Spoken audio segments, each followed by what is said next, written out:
Prior to today's video, we want to offer our condolences to Charlie Kirk's family here at Virtual Reclo. I'm not one to speak out on many things that happen outside the realm of the 100-yard gridiron and a set of polygons I can control via mouse, keyboard, or controller. But we will never condone the acts of senseless violence nor harm to others. Thank you for the many debates and support of our great nation, Charlie. The world lost an amazing person today.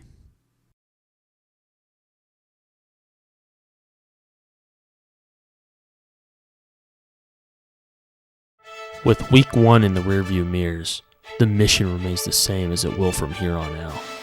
As the crosswinds of America begin to change alongside the leaves, so does the landscape of college football.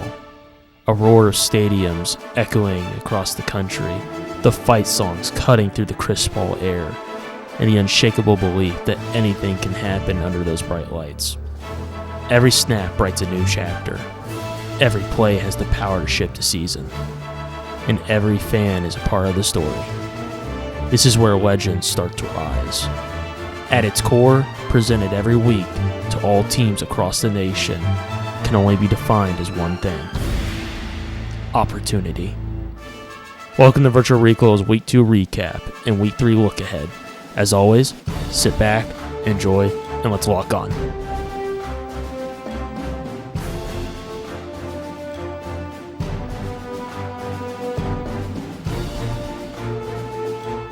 Starting off in the Hawkeye State, Iowa State triumphs in the Cy-Hawk showdown for the second year in a row in typical punting fashion. To all those wholly above, I believe watching a dog shit would have been more entertained than seeing these two play. For Iowa State, the team showed that it could make plays defensively, and their kicker showed he has a long-range clutch leg, but the offense leaves much to be desired. With Jaden Higgins and Jalen Noel now in the NFL there in Houston, there's a bunch of signs showing possible problems in the future for the Cyclones, especially considering what conference they're in, where a Big 12 shootout is more common than Ohio State enjoying a platter of cupcakes on their schedule. Yeah, pretty much. This is the good old-fashioned Iowa punt, field goal, punt showdown. Nothing better for the state of Iowa because they love their punts in Iowa. Things come in threes in Iowa, not sevens. In a game down in the great Lone Star State, another shootout of sorts, with Baylor Sawyer Robinson pulling off late-game heroics against SMU and the Bears taking out the Mustangs in overtime. SMU showcased its offense, but the big thing is it still lacked what they lacked last year. And that is the ability to get stops in crunch time. And they're getting lit up both in the air and the ground again. SMU seems to be emulating what another once successful Texas-based team had a problem with, where they're driving a Lamborghini with Dick All for insurance on defense. As for Baylor, defense might have had the consistency of a drunken deadbeat dad, but their offense was phenomenal. Baylor did lose last week, but in a tight matchup with a really good-looking so far Auburn team, as disgusting as that is. The Big 12 now, with the absence of Oklahoma and Texas, its winners are most likely to be a 9-3 or 10-2 squad looking for a late playoff bid. So Baylor, you're pretty much very much in that mix early on. So more to come from Mako, I believe. Waco.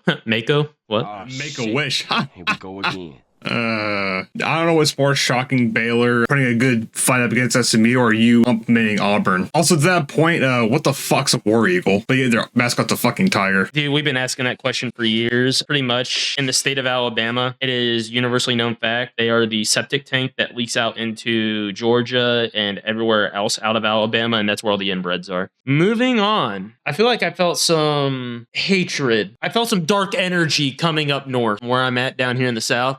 You mind explaining that? Let me tell you. Going into this week, because, the first few games of the college football season, all the top 10 teams were getting their tune-up games and everything, with the exception of, with Ohio State going up against a highly ranked Texas team and Archie Manning shitting the bed. But in this case, my Nittany Lions, my pride and joy, ranked number 2 in the country for the first time since 2017, going against FIU. So I'm thinking, okay, this is going to be one of those turkey shoots. But no. At first, it started kind of slow, which, as a Penn State fan, I'm used to. Like, okay, here comes a typical slow start, and by the time we get our, second and third possession in, it should be, fucking a touchdown simulator. But no, I was wrong. At the end of the half, Mind you, this isn't Ohio State. This isn't a Oregon. This isn't a Michigan. This is FIU. At halftime, we are only leading them 10-0. But now, I mean, there was some weather, there's some, sprinkle of rain, but we had to punt it, give it away on downs twice, punted once, and had a field goal block in the first half.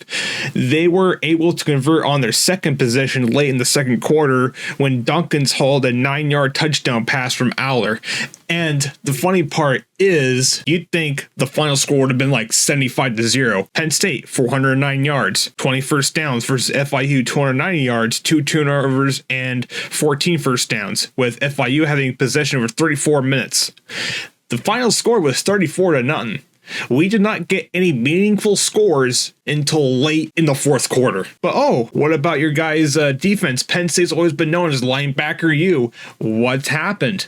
Well, at first, I'm not sure, during, before the game, James Franklin walked in the game room and said, hey, you know what would be a swell idea? Let's put butter all over our linemen and defensive players' arms to the point where we could have sacked the FIU quarterback multiple times. But no, it's just like a half-ass hug, pretty much more than a tackle.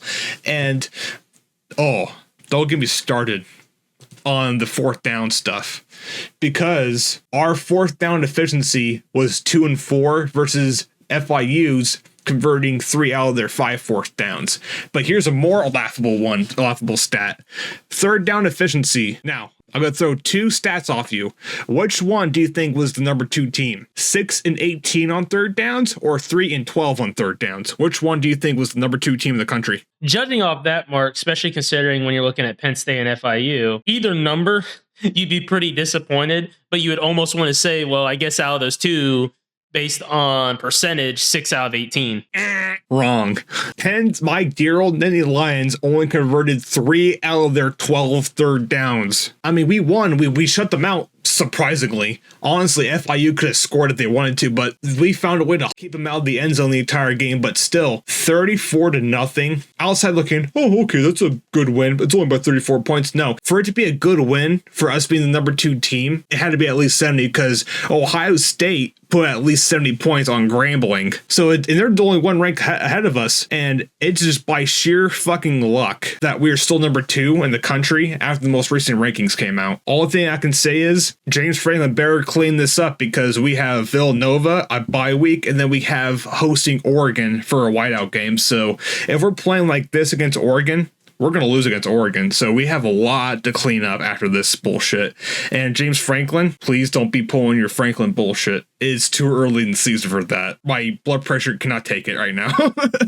Oh, 100%. I mean, not throw more gas onto your discontent. Penn State was favored by 41.5 points this week. Yeah, we didn't even make the spread. Granted, I'm one of those people, sometimes I say, screw the spread. A spread is just Vegas numbers. But at the same time, it's weird now that we live in an age of money in football now, especially college football, mixing with money. It now plays more of a factor in how things are interpreted. But do take solace in this. You guys were not the only ones out of the top 25 to struggle in your tune-up games this weekend. Georgia was very lacking, putting it lightly, against Austin Peay. LSU was abysmal against Louisiana Tech. And Clemson, damn near, for about half of the game, there was a real feeling in the building that Clemson was going to lose at home to the Troy Trojans. Lane Kiffin wins his 4th game, trailing by 10 plus points, and he secures sweet revenge in the Bluegrass State after last year's horrible loss to Kentucky at home last year. But many questions remain with the Rebels. Quarterback Austin Simmons has struggled early on here in 2025. Last week against Georgia State, he threw 2 interceptions, but he eventually got comfortable and almost would stroll on to a 63-7 victory. And this is also Austin Simmons' first year starting. So, you would chop it up as, errors that can be fixed. This week, against a very dysfunctional Wildcat squad, by dysfunctional, I am saying there was probably half of the plays that the Wildcats were lining up for on offense. They had no clue what the actual play was, and there were so many delay of game penalties and illegal formation penalties because they were not running the proper plays. The quarterback had no idea, and in all reality, Coach Mark Stoops had no idea what his offense was actually running. But against a very dysfunctional Wildcat squad, he would throw two monumentally almost detrimental interceptions that could have easily been a difference of their 2-0 start being a 1-1 start. So luckily for him, though, Mark Stoops runs an extremely conservative offense that if you're going to run an extremely conservative offense, at least have an offense that can at least get the snap off to hand it off to the running back and be able to, at least let you punt the ball into a better field position. But he rather runs an offense that makes you wonder why you're on the couch watching TV and he's on the field coaching. I have a math problem for you, and I'm going to give you the answer to it as well. The math problem is Oregon plus new QB equals no problem. They crushed the Gundy Leg Cowboys 69, nice, to 3.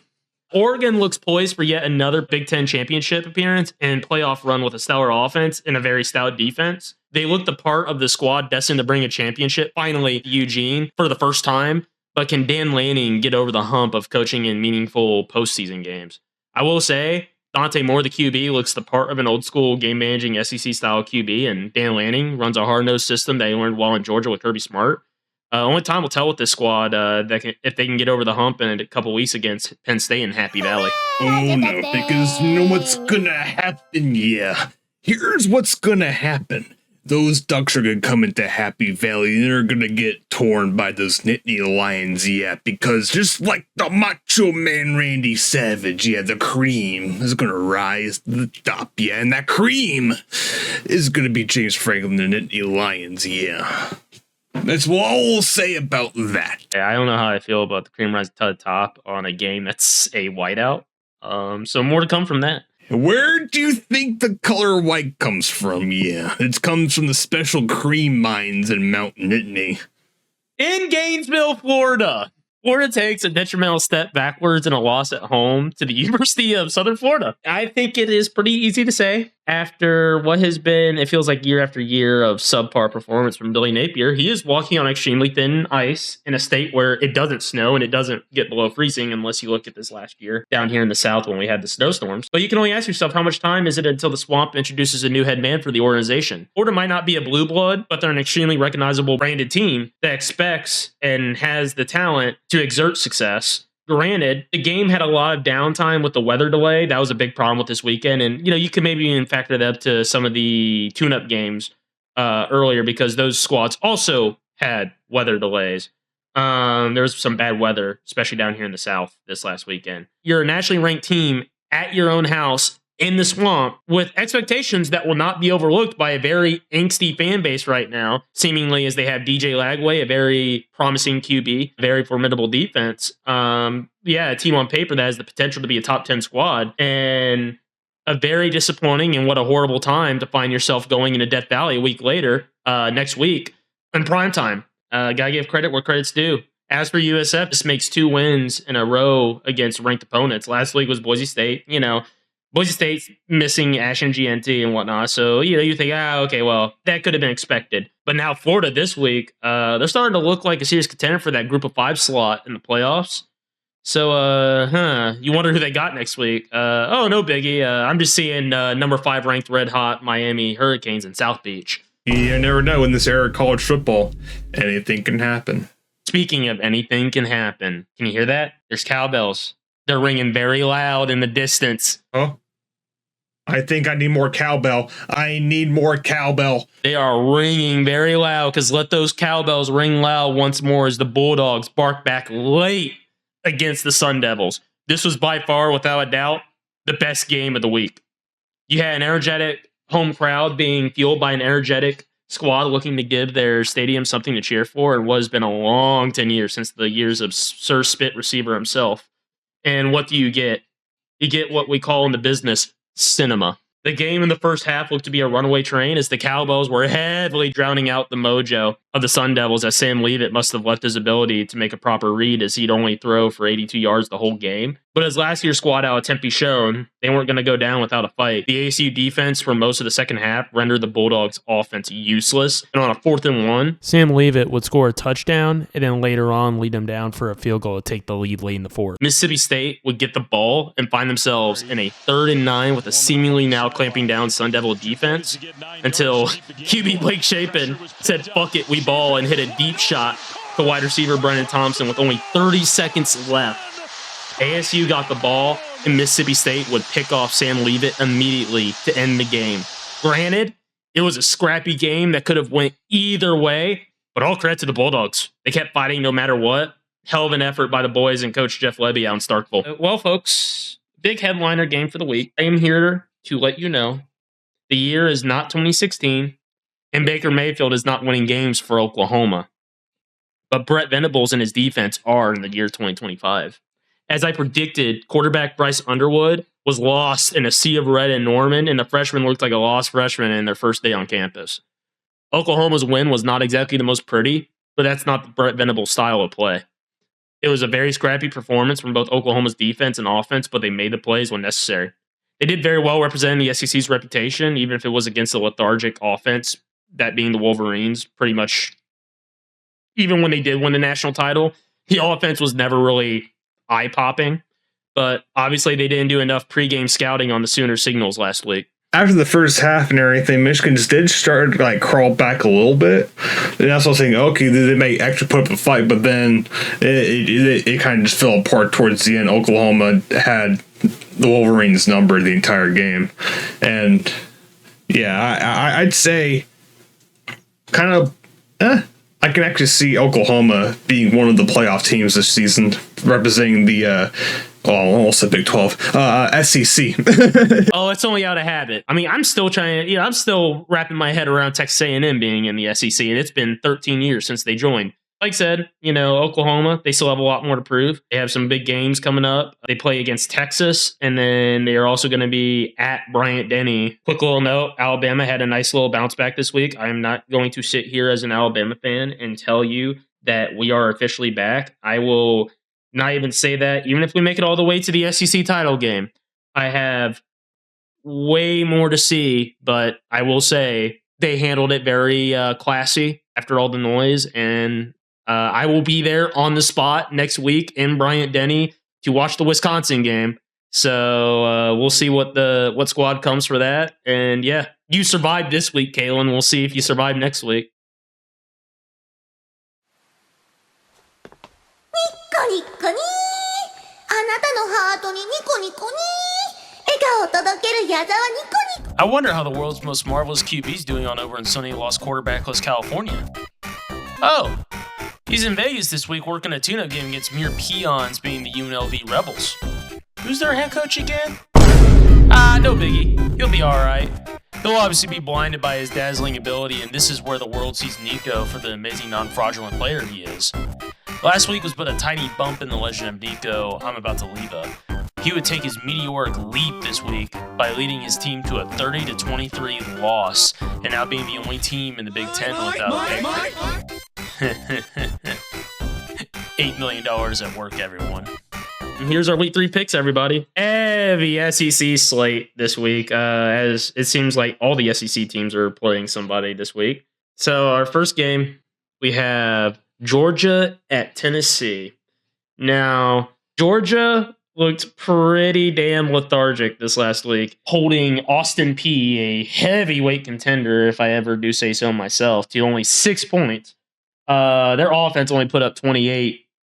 And I know, being at Knoxville, the crowd going crazy. Georgia still's kind of working in Gunnar Stockton, the new quarterback. They're still kind of working them in. I know the popular pick, I believe, might be Tennessee to pull the upset, but I'm looking at the sheer matter of fact on the stats. Tennessee has not beaten Kirby Smart since 2016.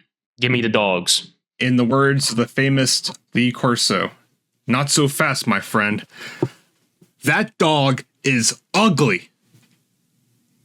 Because you know why? Old Rocky Top, for the first time since 2016, get their win against Kirby Smart.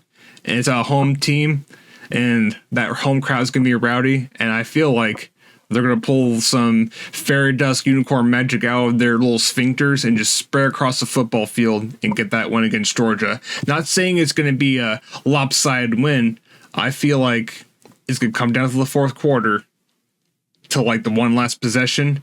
Either if Georgia has the ball and they turn it over, or if Tennessee runs it in for a field goal or a touchdown. I think it's going to be a tight contested battle, because not only it's a ranked matchup, but it's also a good SEC rivalry, which will most likely add to the effect of a tight battle. Moving on down to South Beach, we have the recently ever impressive now number 18 ranked University of Southern Florida Bulls taking on Carson Beck and Co., the number 5 ranked Miami Hurricanes down in South Beach. I know it seems like a crazy concept that this can be a very close game, but people do seem to forget this actually is sort of almost a in-state rivalry because Miami used to be a part of the Big East and University of Southern Florida was a part of the Big East. And, these two squads never really liked each other. It seems like any squad that's in Florida and they go up against a Florida squad, they just do not like each other. They showed against a very, very good player in DJ Lagway. But I really like the story of Carson Beck, and I like his projection so far as the quarterback of Miami. Give me the Canes. I'm going to have to agree with you on this one. I mean, don't get me wrong. I like the magic and Cinderella story USF has had so far with getting Boise State and Florida out of the way. But I think third time is not the charm. I think their magic runs out when they go into Miami. Because I think, honestly, like you said, with Carson Beck and everything, Miami is too hot right now. They're on a good little streak and everything, and they're congealing pretty well. I'm taking the Hurricanes on this one. Moving on over to the Bayou. What was going to be a ranked-on-ranked matchup is now unranked Florida at Louisiana State University in Baton Rouge, down there in Death Valley. Now, Florida had a very, very disappointing game, and that is putting it pretty lightly. LSU, though they won, had a very, very disappointed game against Louisiana Tech.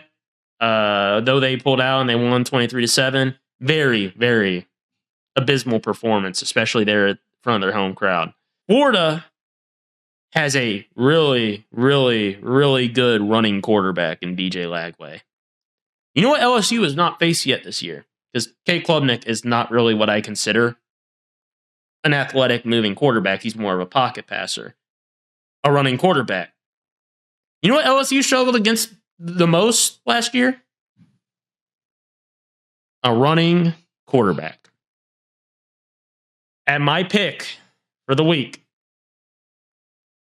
is going to be... I'm just messing with you. Go Tigers. I'm going to follow you again on this one.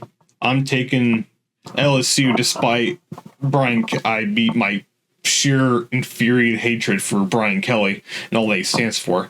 I'm not convinced by Florida at all with how sloppy they've been playing, especially this past Saturday on how they were. And they're going into Death Valley in LSU. It's going to be a murder. Florida, unless some miracle unicorn fairy pixie dust fucking horse shit pulls out of their little gator assholes, little tiny little gator sphincters, they ain't gonna do nothing. They're gonna be turned to little gator skin handbags that Brian Kelly's gonna be wearing over his shoulder for the next 3 weeks. In the words of the late, he's still alive, but the former head coach of LSU, Coach O. Go Tigers. Moving on, back up to the Midwest, we have Texas A&M at Notre Dame. Now, Texas A&M on paper, yeah, they look like a really good squad, and offensively, I think they're a good squad, but their defense are showing holes that I don't like. They let up 22 against Utah State, and they let up 24 against UTSA. Notre Dame, on the other hand, they had a hard game, up to start out the year, and they lost in a tight one to Carson Beck and the Canes. So, to me, I think this is a no-brainer. Give me Notre Dame at home in South Bend. And compared to last week, we're agreeing on practically almost everything. I'm also taking the Irish to win this one for the simple fact. Same thing with Florida. Even though Texas A&M's done pretty good so far, I don't trust them going onto the road against Notre Dame. For the simple fact that, me personally, I think after the shaky start Notre Dame got, they're wanting to prove themselves and everything because, they went to the national championship last year, got kind of stomped by the evil empire in the center of Ohio. But I think with Marcus Freeman and his coaching, because you got to remember, last year they had the humiliating home loss against NIU. I don't think they want our history to repeat itself again, and they're determined to get some more wins in their win column. So I think they're going to be determined to defend their home turf against the Texas A&M Invaders. I'll be going with the Irish on this one.